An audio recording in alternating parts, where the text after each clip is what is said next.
masyarakat Andalusia pada saat itu atau rakyatnya itu beragama umumnya memang beragama Katolik. Katolik. Nah, tapi ada juga yang paganis itu loh, penyembah berhala ada juga. Nah, salah satu yang cukup penting untuk disebut yang Yahudi juga banyak. Ada di situ yang juga. Yahudi juga. Pemerintahan Islam ada, syariat Islam diterapkan secara utuh dan menyeluruh. Bahkan orang-orang kafir pun merasakan kerahmatan Islam ketika Islam itu diterapkan secara utuh dan menyeluruh. Nah, bahkan orang kafir merasakan ini goyang ini. Gimana ya? Lanjut. Ya. Tarik nafas Jadi dulu. bahkan orang kafir merasakan syariat Islam itu benar-benar menjadi rahmat bagi mereka.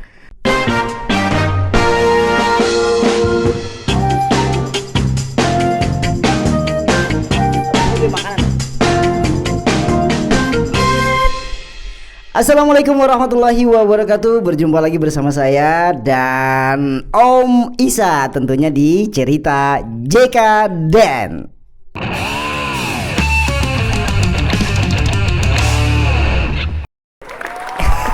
Tepuk tangan dulu Om. Iya dong. Enggak seru kan tepuk tangan ya. Tepuk tangan dulu. Taro, tepuk tangan Taro. Taruhnya nyengir-nyengir aja.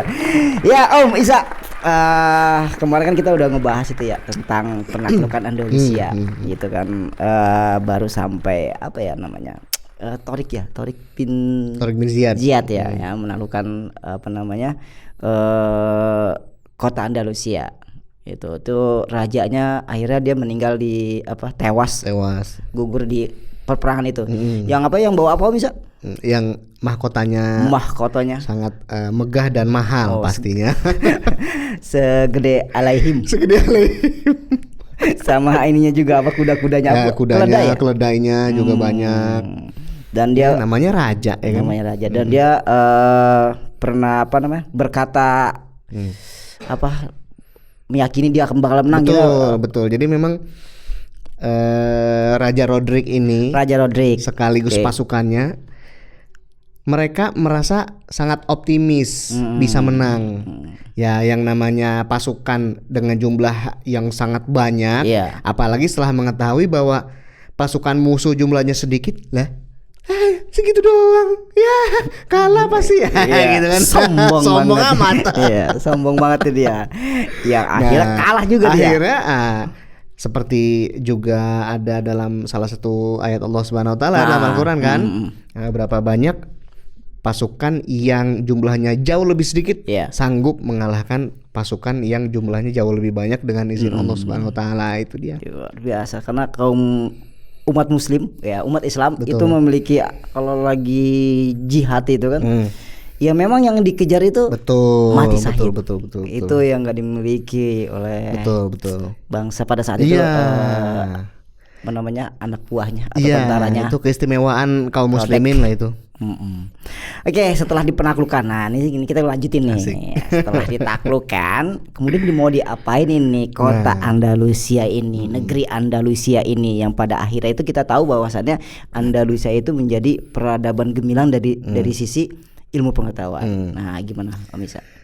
Memang kalau misalnya kita lihat realitas dari negeri Andalusia itu Om, antara sebelum dan sesudah penaklukan, kayak before after lah gitu.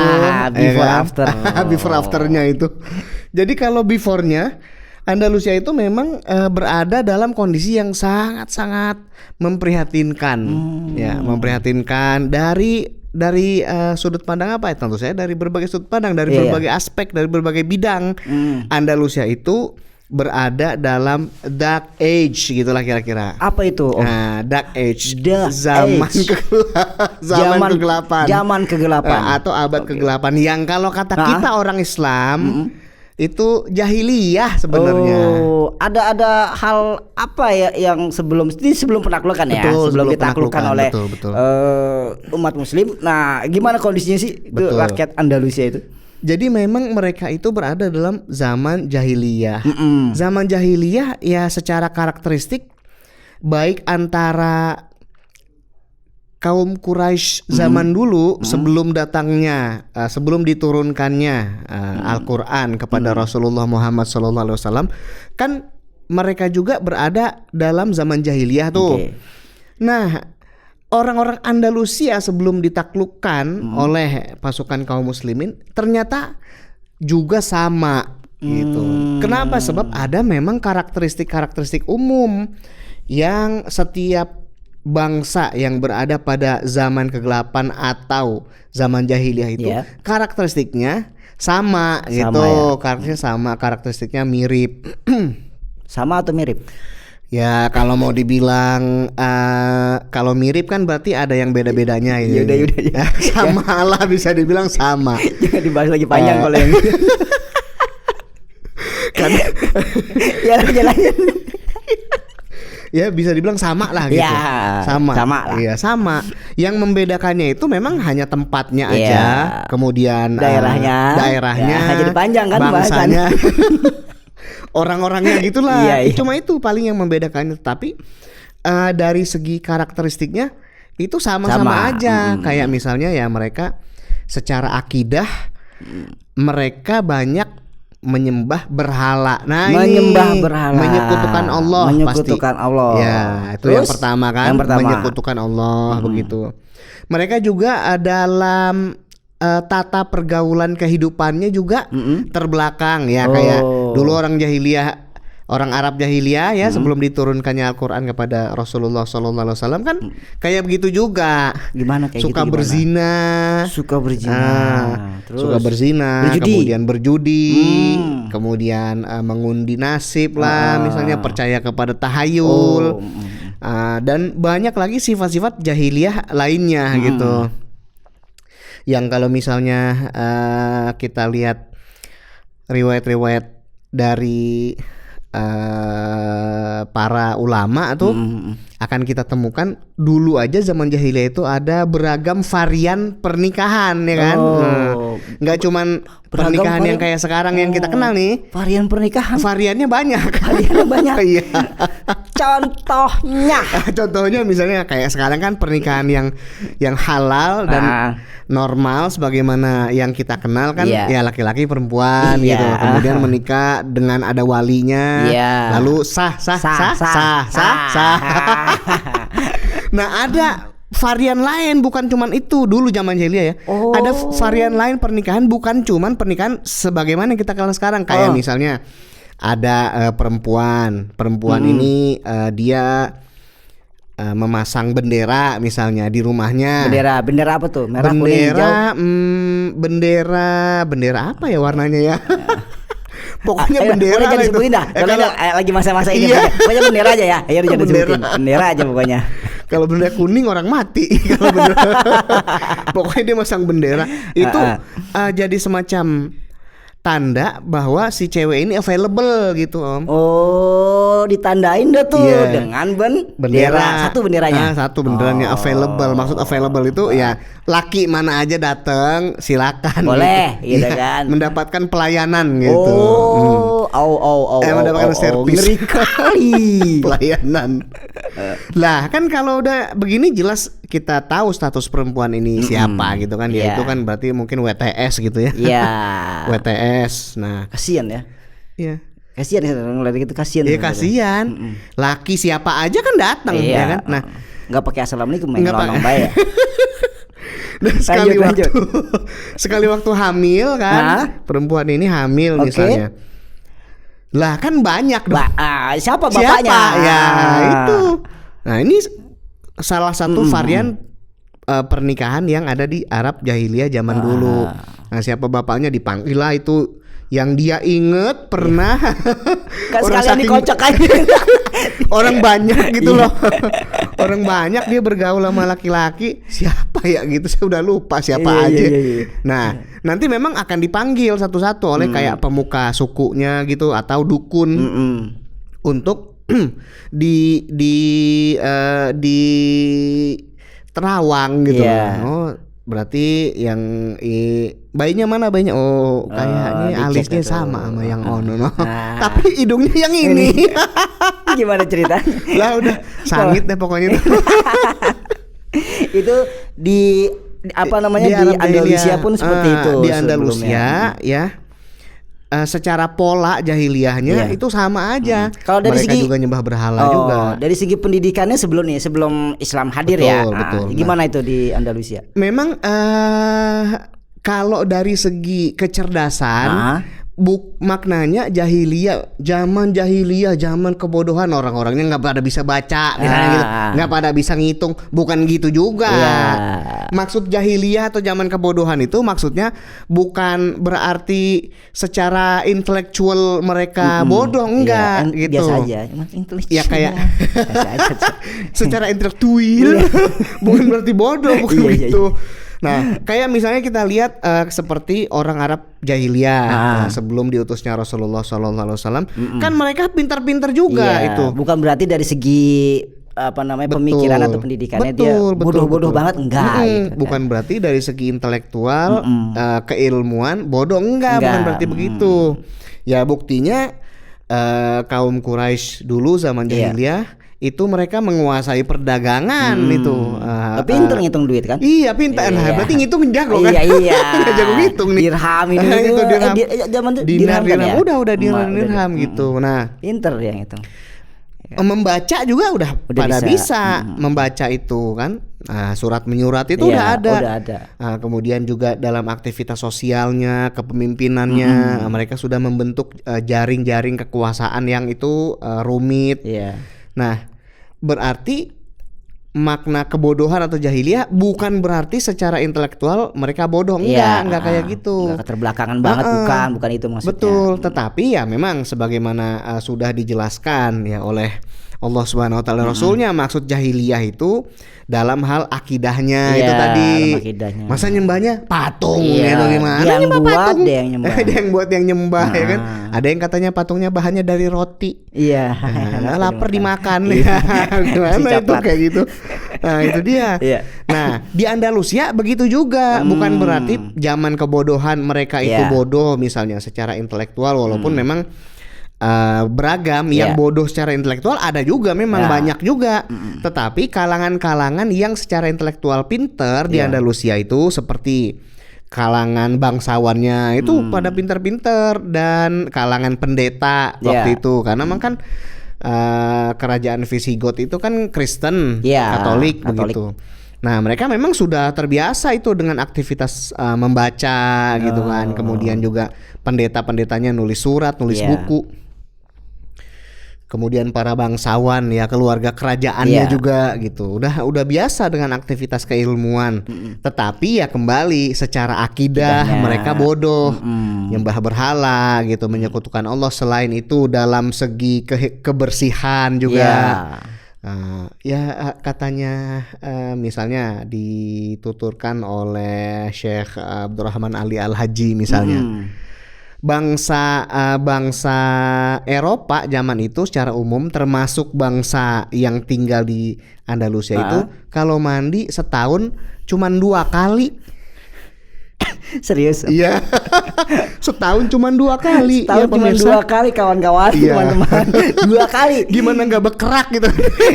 Itu kalau sekali gini. Itu begitu. Waduh, kayak ngeruk pasir. Iya, daki semua. Seminggu cuma 2 kali. Emang ada air di sana? Ya, namanya kan Andalusia itu negeri yang kering kah? Cukup subur sebenarnya. Subur. Airnya banyak gitu. Banyak sungai kan. Gua Dalet itu sungai itu, pertempuran Gua Dalet itu. Pertempuran itu sungai itu. Itu sungai itu. Danau ada, sungai ada gitu. Air mah bisa dibilang nggak susah-susah amat lah, ada lah ya. Tapi mandi cuma 2 kali setahun. Kenapa nih? Bahkan kayak ogah banget ngeliat air. Nah itu kayak kucing ya, takut sama air. Bahkan dalam salah satu kitab bisa kita lihat beredar sebuah pandangan dan sebuah keyakinan, kalau makin banyak debu, makin banyak daki, makin kotor badan kita, itu makin bagus. Oh, di sana. Di sana. Itu sebelum Islam ya. Iya, sebelum makin Islam. banyak debu makin keren. Makin keren. Makin bagus. Wow. Gimana enggak garukan terus? Iya. Kalau begitu iya. Mendingan setahun sekali mandinya. Lebih keren itu. Rambut juga enggak disisir. Ini dong apa? Aut-autan. Iya, jenggot misalnya udah panjang, aut-autan gitu. Saya aja kalau enggak mandi tuh gatel. Iya. Rambut ini. Lah itu orang 2 tahun nggak kebayang itu saya juga 2 tahun kagak mandi. Oh gitu terus. Aduh, kacau itu ya. Nah, itu dari segi kayak kebersihan gitu-gitu. Dalam sanitasi dan perumahan juga sama aja ya, banyak jalan becek, nggak ada ojek, nggak ada ojek, becek.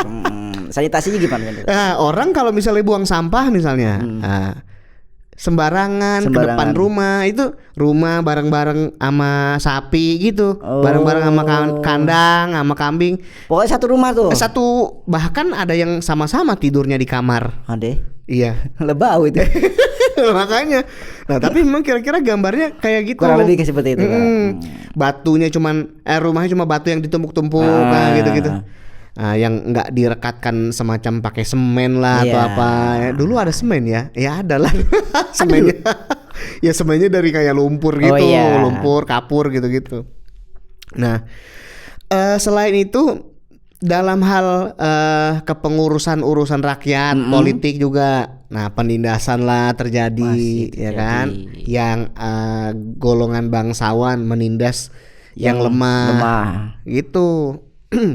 Oh itu sebelum Islam hadir masuk ke situ, sebelum Andalusia. ditaklukkan Islam. Nah, dari segi intelektualitas dan keilmuan juga ya memang kita tidak mendengar gitu, para ulama juga serta para sejarawan juga meneliti memang sebelum masuk Islam ke Andalusia itu belum ditemukan seperti penemuan-penemuan ilmiah yang baru misalnya, seperti kemajuan teknologi intelektual di situ itu tidak terdengar gitu, tidak terdengar.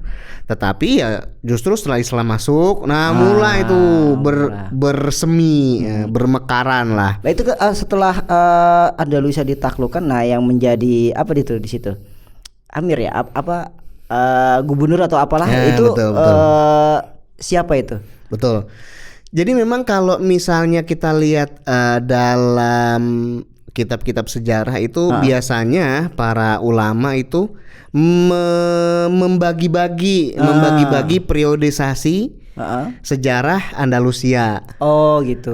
Kayak misalnya dari tahun 711 sampai 715 itu periode penaklukan. Ahdul Futuhat.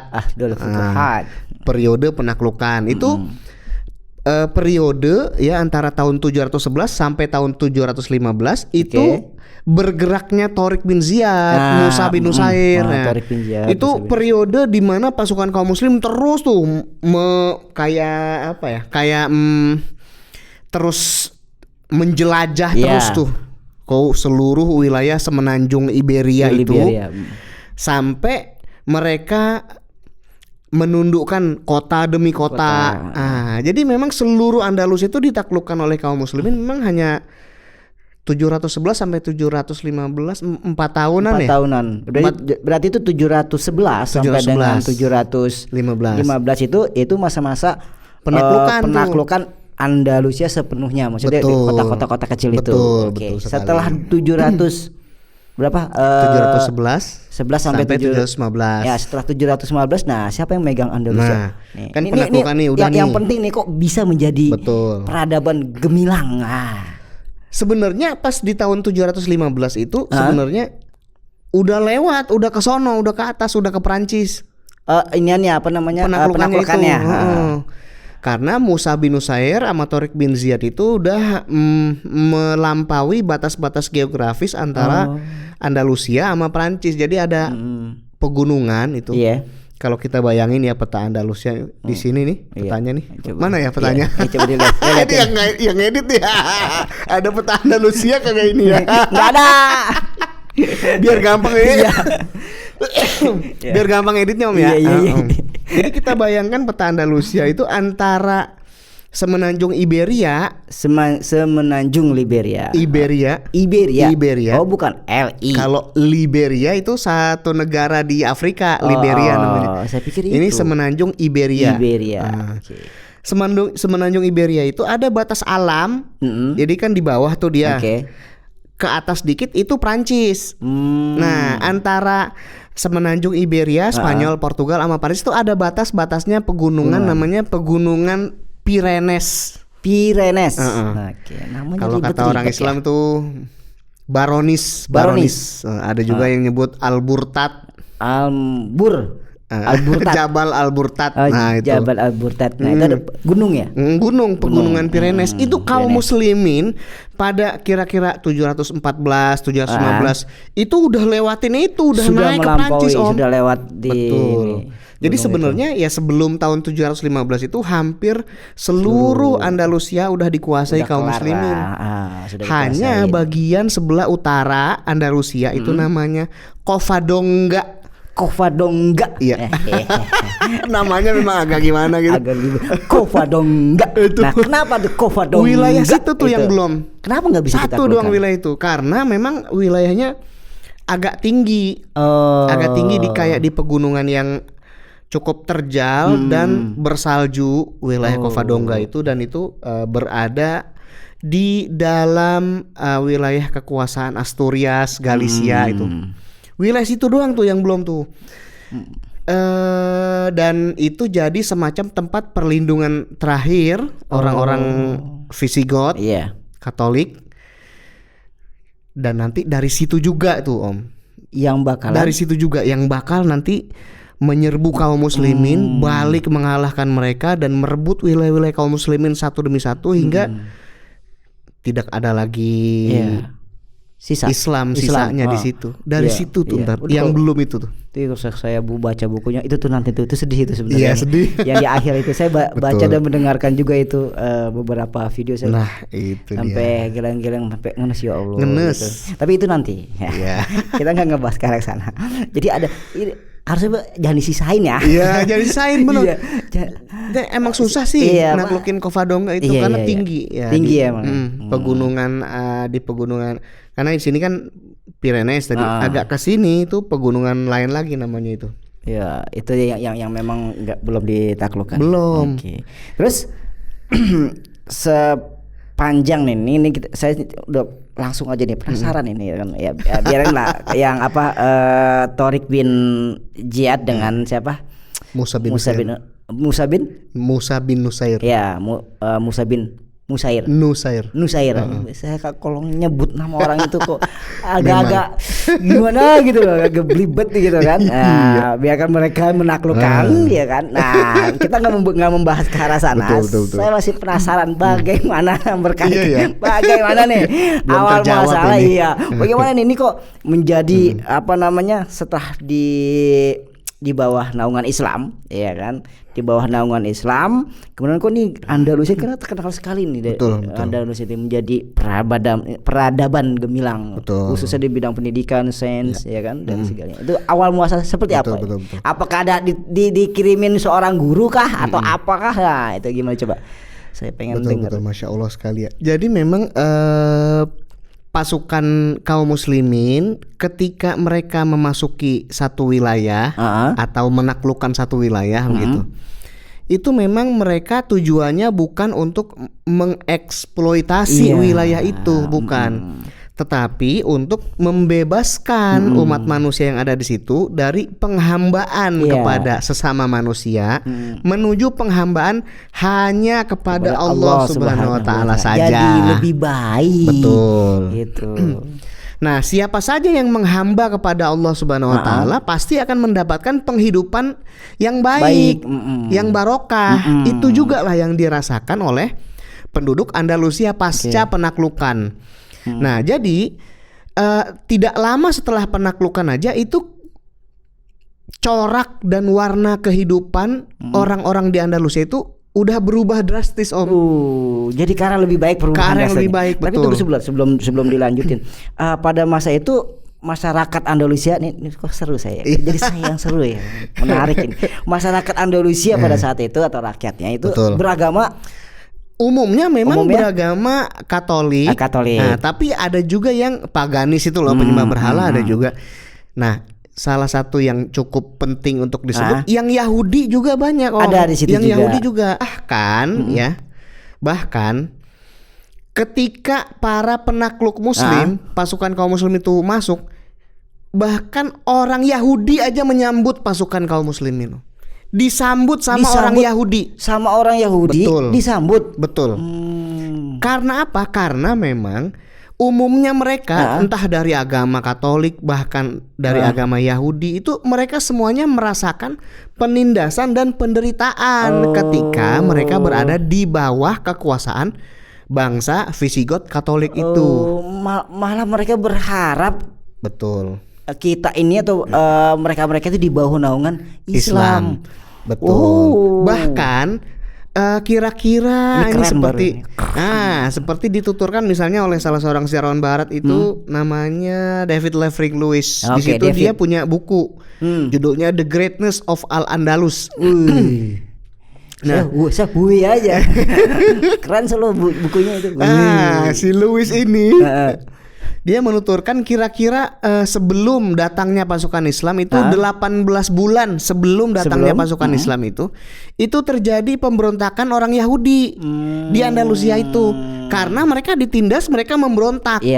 Nah, tapi memang pemberontakannya gagal, berhasil ditekan dan berhasil ditumpas gitu oleh menderita mereka itu sebelum datangnya Islam. Betul, menderita banget. Makanya ini ketika salah seorang komandan muslim di penaklukan Andalusia itu namanya Mugiz Arumi. Kayak salah satu sahabat Rasul namanya Suhaib bin Sinan Arumi. Suhaib bin Sinan Arumi. Karena sama-sama orang Romawi, Rum. Mugiz Arumi, mualaf lagi dia. Nah, Mugiz Arumi ini ditugaskan oleh Tariq bin Ziyad ngepung Cordoba ceritanya kan.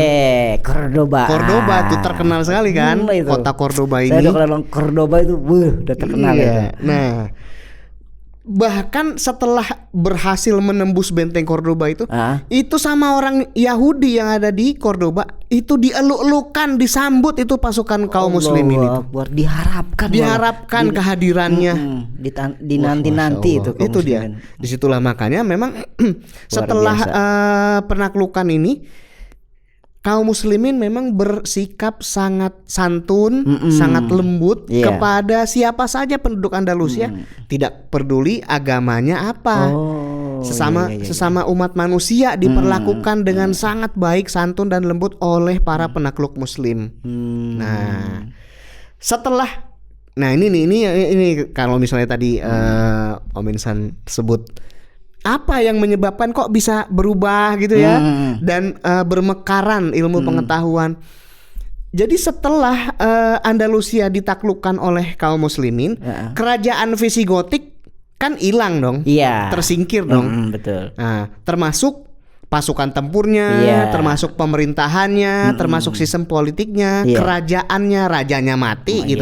Segala sistem dan struktur pemerintahan kerajaan Visigotik itu tersingkir dong. Betul. Nah, di saat itulah syariat Islam diterapkan di situ Om, secara utuh dan menyeluruh. Di Andalusia syariat Islam secara utuh dan menyeluruh, Quran dan Sunnah diterapkan secara utuh dan menyeluruh. Nah, langsung hari itu juga ketika telah berhasil upaya penaklukan itu, kemudian pasukan kaum muslimin bukan hanya pasukan tempur yang jago main pedang, bukan hanya itu, bukan hanya jago main pedang, bukan hanya ahli berkuda, ahli memanah, ahli strategi tempur, tidak. Pasukan kaum muslim itu umumnya profilnya selain mereka itu ahli dan tangkas ya dalam bertarung, berkuda, memanah, mereka juga dai mereka juga dai, ulama, mereka paham syariat Islam, mereka hafal Quran, hafal Sunnah. Apalagi misalnya penaklukan Andalusia kan terjadinya di salah satu periode terbaik, salah satu generasi yang terbaik seperti disebutkan oleh Rasulullah Muhammad SAW itu di periode tabi'in. Nah, dakwahnya kencang ini, generasi tabi'in ini dakwahnya kencang. Sudahlah pintar agama maksudnya, ya kan, ulama, pintarlah berkuda, pintarlah jago berperangnya jago, main pedang yang luar biasa. Jadi dari zaman ke zaman memang profil prajurit muslim itu kayak gitu. Jago berkuda, jago bertarung, jago bertempur, tapi juga ahli fikih. Ahli agama, paham syariat Islam, paham Quran dan Sunnah. Betul. Sehingga mereka tidak akan melakukan kekejian, pembantaian, mencincang mayat, membantai orang. Tidak akan melakukan itu. Orang paham kok itu. Yang dilarang sama Nabi itu ketika berperang, tidak boleh membunuh wanita, tidak boleh membunuh anak-anak, tidak boleh membunuh orang tua, tidak boleh membunuh pendeta. Coba minum dulu Om. Saya ngeliatin Om itu kok ngos-ngosan semangat gitu. Kemarin tempo hari saya diomelin, sekarang kita minum dulu. Kalau kita minum dulu. Ini seru, ini bagian seru nih. Ini pada kemana ini ya? Bagian seru ini. Pada ngilang. Oke, pada ngilang. Biar kita ngobrol berdua saja ya. Ditemani oleh teman-teman yang di sana ya. Seru nih teman-teman nih. Oke, terus. Makanya setelah satu kota misalnya ditaklukkan syariat Islam, mereka jadi pemerintah dong. Para penakluk ini menjadi orang yang berkuasa, mereka memegang kekuasaan dan mereka memegang pemerintahan, dan mereka langsung bertindak untuk mengayomi, membereskan segala urusan rakyat yang ketika itu eksis gitu, yang ketika itu hadir. Selain itu mereka juga menebar para dai ya, prajurit itu juga. Ditebar, didakwahi orang-orang. Ini begini yang punya masalah datang ya. Sekarang pemimpin kota ini adalah Jenderal Anu misalnya. Jenderal Mugits Arumi misalnya. Datang misalnya apa? Perlu bahan makanan atau rumahnya mungkin hancur gara-gara upaya penaklukan itu, silakan datang. Itu kayak gitu kira-kira ilustrasinya gitu ya, gambarannya. Nah, jadi setelah penerapan syariat Islam secara utuh dan menyeluruh gitu, kan terasa keadilannya. Terasa keadilannya, terasa pengayomannya gitu. Terasa bagaimana Islam itu. Jadi kalau misalnya kayak sekarang ya, dalam salah satu ayat Allah Subhanahu wa taala berfirman, A'udzubillahi minasyaitonirrajim, wa ma arsalnaka illa rahmatan lil alamin. Tidaklah kami mengutus engkau wahai Muhammad kecuali sebagai rahmat bagi seluruh alam, ya kan? Nah, seringkali kan kita belum betul-betul merasakan rahmat Islam itu gitu. Kenapa? Ya lihat aja di sekitar kita orang miskin banyak gitu. Lihat aja di sekitar kita ketidakadilan di mana-mana. Lihat aja di sekitar kita terjadi penindasan.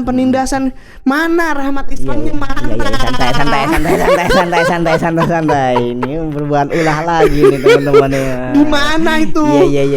Kaum muslimin dianiaya. Mana? Santai. Tarik nafas dulu. Jadi saya sekarang yang minum dah. Aduh, Masya Allah. Di mana rahmat Islamnya Om? Jadi secara nggak langsung ketika Andalusia ditaklukkan oleh umat muslim, oleh tentara muslim, kemudian pada selesai ditaklukkan pada saat yang bersamaan, dan pada saat itulah Andalusia itu diterapkan secara nggak langsung, diterapkan sistem yang menggunakan sistem Islam. Betul. Yang menggunakan aturan-aturan Islam. Betul. Itu kan syariat itu aturan-aturan Benar Islam sekali. Iya. Betul sekali. Jadi kita itu nggak bakal bisa merasakan rahmat Islam secara utuh dan menyeluruh kalau nggak diterapkan secara utuh dan menyeluruh juga gitu. Kita mengimani syariat Islam. Kita orang Islam nih kan sekarang ya. Alhamdulillah, insya Allah kita orang Islam gitu. Mudah-mudahan sampai akhir hayat gitu ya.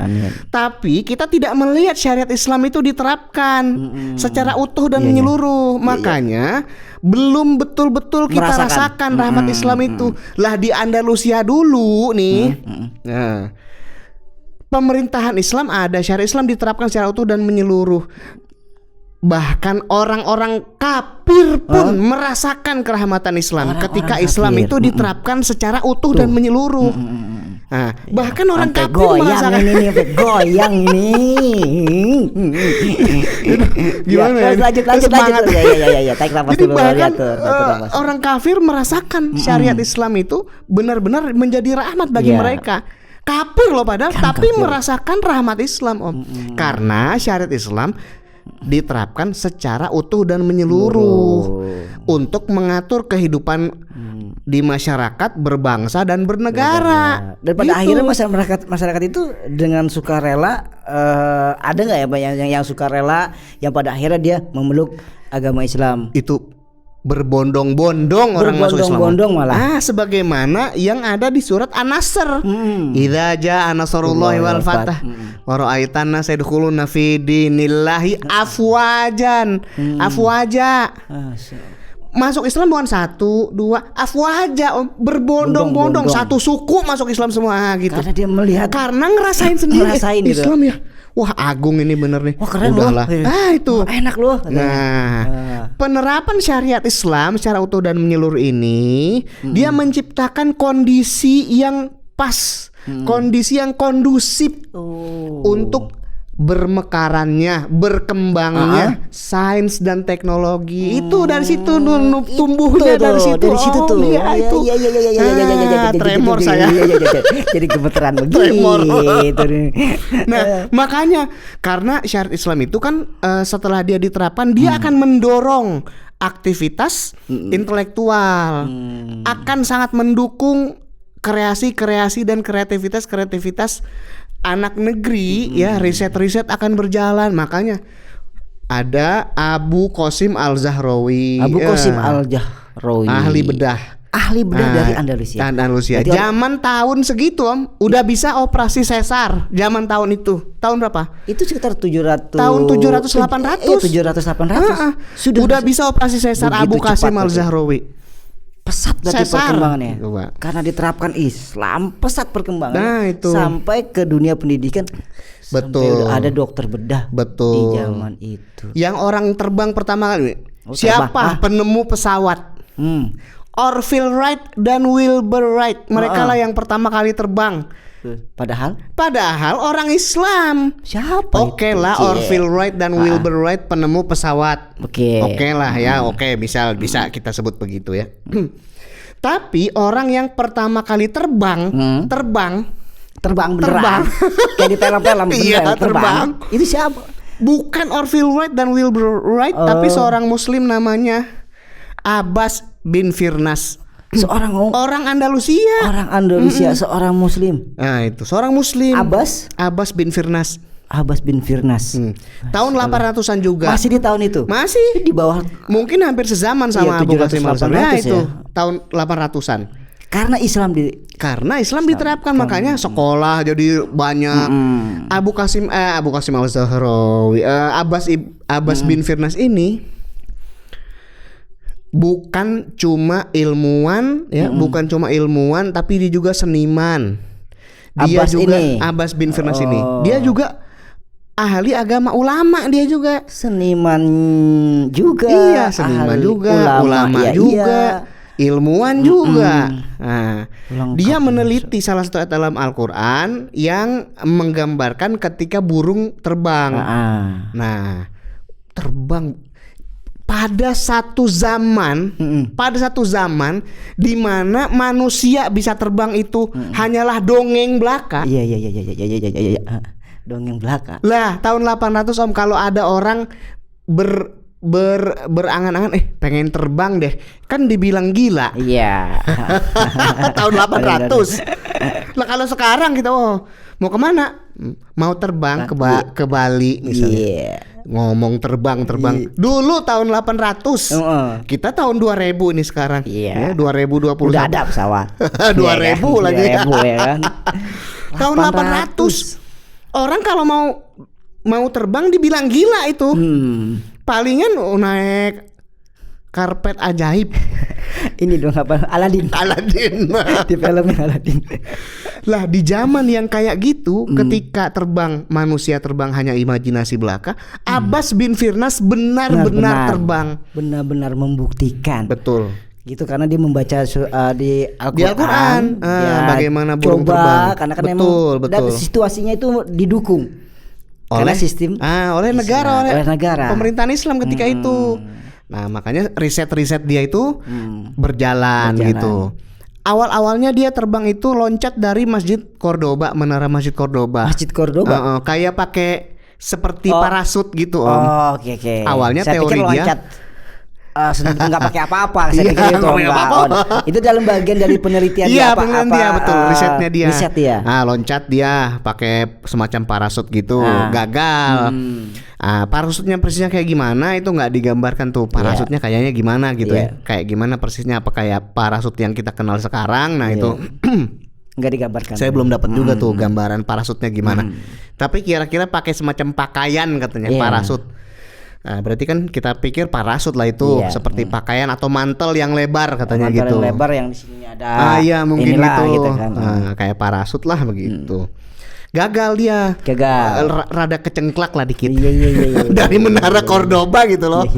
Gagal. Nah, dikit lagi ya. Dikit lagi. Nah, yang kedua, dia percobaannya dari bukit Jabal Al Arus. Pakai gantole gitu, Om. Yang gantole. Yang kayak di gambar-gambar. Dan beneran dia terbang 10 menit. Sempet terbang 10 menit. Terbang Lama 10 menit. itu. 10 menit itu lama. Itu bisa nyampe Surabaya. Enggak ada. Masa iya sih? Kagak. Pokoknya 10 menit terbang lama itu, Om. Di dalam sejarah, di dalam buku-buku sejarah itu kira-kira ada disebutkan nggak berapa kali dia melakukan penelitian sehingga dia bisa menemukan. Pastinya tiap hari dia bikin riset. Nah, pas mau percobaan nih, jadi memang kalau yang saya temukan itu percobaan terbangnya 2 kali. Yang pertama pakai parasut itu dari dari menara Masjid Cordoba. Percobaan dia yang kedua itu dengan pakai glider gitu, Om. Seperti paralayang bukan. Gantole. Itu dari bukit Jabal Al Arus itu. Pasti itu kan dilihat orang banyak itu. Beneran itu dia terbang 10 menit. Nah, Abas ini orang terbang bener kan geger gitu lah itu. Jadi headline kali. Lah, tetapi itu tadi, Om. Dia mikirin gimana caranya terbang, caranya mendarat belum kepikir. Belum kepikir. Pas udah di atas gua mendarat gimana ini kan? Gimana turunnya ya? Mendarat gimana nih? Lah, agak nyungsep lah gitu. Punggungnya agak cedera. Sampai ya nggak bisa lagi bikin percobaan terbang itu akhir. Itu yang terakhir itu di gunung. Betul, di Jabal Al Arus itu. Gitu loh, Om. Itu canggih kan, berarti udah canggih segitu. Keren itu. Itu kan karena situasinya yang mendukung. Betul. Dia tenang dalam belajar. Kemudian kalau dengar cerita-cerita tadi ya itu karena Islam yang ada di Andalusia. Sebelum dari itu mah nggak ada. Luar biasa. Jadi titiknya sebenarnya ini karena hadirnya Islam. Betul. Kemudian diterapkannya menggunakan aturan-aturan Islam, syariat Islam, betul. yang pada akhirnya Andalusia itu menjadi berkembang pesat menjadi yang kita kenal peradaban pendidikan, ya kan, sainsnya itu Andalusia. Nah, itu dia. Cordoba. Cordoba itu nama kota ya? Nama kota Cordoba. Cordoba kata orang. Cordoba kata orang Spanyol. Iya. Om Isa, terima kasih. Siap. Ini sama-sama, Om. Sudah terjawab dari penasaran saya. Saya seru nih kalau bicara tentang sejarah. Mudah-mudahan nanti kita bisa Amin. ngobrol lagi terkait yang lain. Iya kan? Apa sepil kayak saya pengen cerita Salahuddin Al-Ayyubi. Mudah-mudahan kita bisa berjumpa kembali. Terima kasih sekali lagi. Siap sama Om Isa. Tetap sehat ya Om Isa ya. Sama-sama. Dan badannya tetap Iya pemirsa, teman-teman dimanapun Anda berada, teman-teman cerita jadi kedayan, itulah obrolan singkat saya bersama Om Isa. Ya mudah-mudahan ini bisa menjadi kebaikan bagi kita semua. Dan tentunya jika teman-teman yang ingin tahu ya, mungkin teman-teman punya aku pingin dengar sejarah ini nih, ya kan, aku pengen dengar sejarah kota mana ya, boleh silakan di kolom komentar ya. Mudah-mudahan insya Allah nanti kita akan bicarakan atau kita dengarkan sejarawan kita, baik Om Isa, baik Pak Fajar maupun Bang Niko ataupun Ustadz Salman ya silakan ditulis saja atensi. Yang ini San coba dong bahas tentang sejarah apa. Seperti itu. Itu insya Allah nanti kita akan bahas. Ya terima kasih sekali lagi, mudah-mudahan ini menjadi kebaikan bagi kita. Tetap sehat, tetap semangat dan tentunya tetap taat. Assalamualaikum warahmatullahi wabarakatuh.